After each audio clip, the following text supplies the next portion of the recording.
Une si petite graine, Éric Carle chez Mijade. Une si petite graine, Éric Carle pour Anne Benedus. C'est l'automne. Le vent souffle.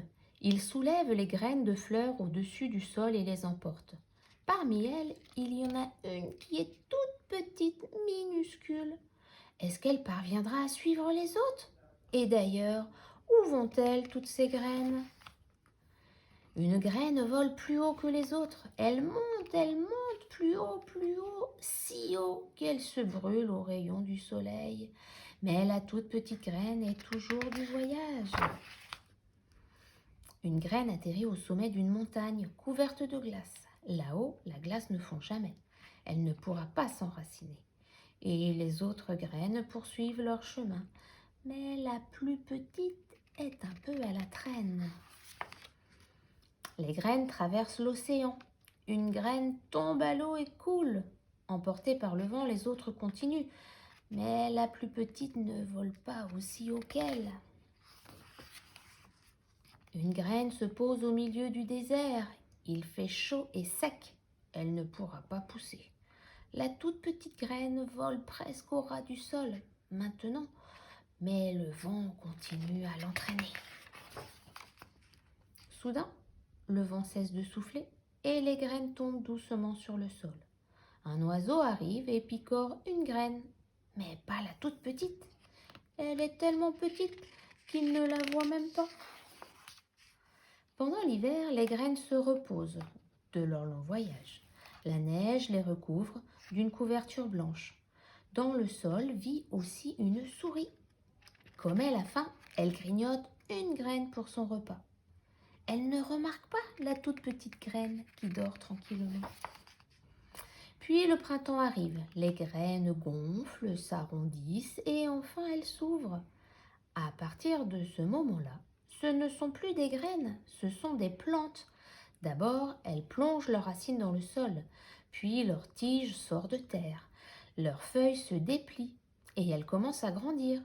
Mais il y en a une qui pousse beaucoup plus vite que les autres. C'est une mauvaise herbe. Elle est déjà si grosse qu'elle empêche le soleil et la pluie d'atteindre la plante qui pousse à côté d'elle. Alors la plante meurt, étouffée. La toute petite graine ne s'est pas encore réveillée. Bientôt, il sera trop tard. Enfin, elle se décide et lance vers le ciel une tige fragile. Le retour du soleil invite les enfants à reprendre leur jeu au jardin. Eux aussi attendent le printemps.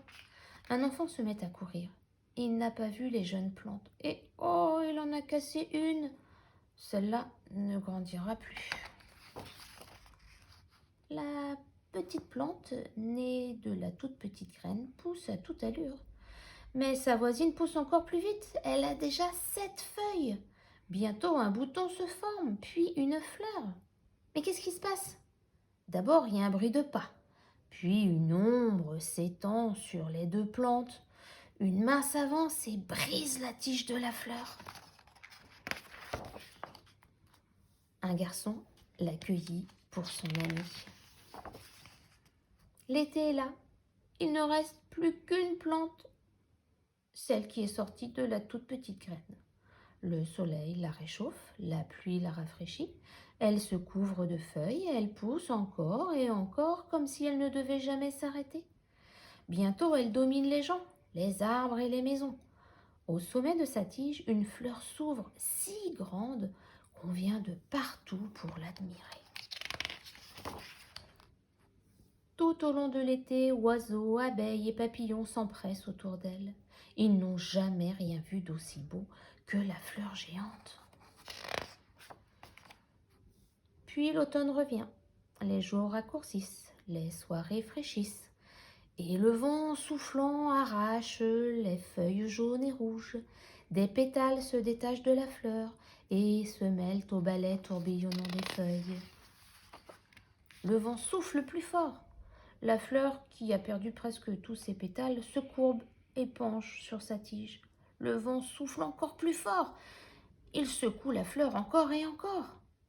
Alors, du cœur de la fleur, Un tas de petites graines se détachent, que le vent emporte aussitôt.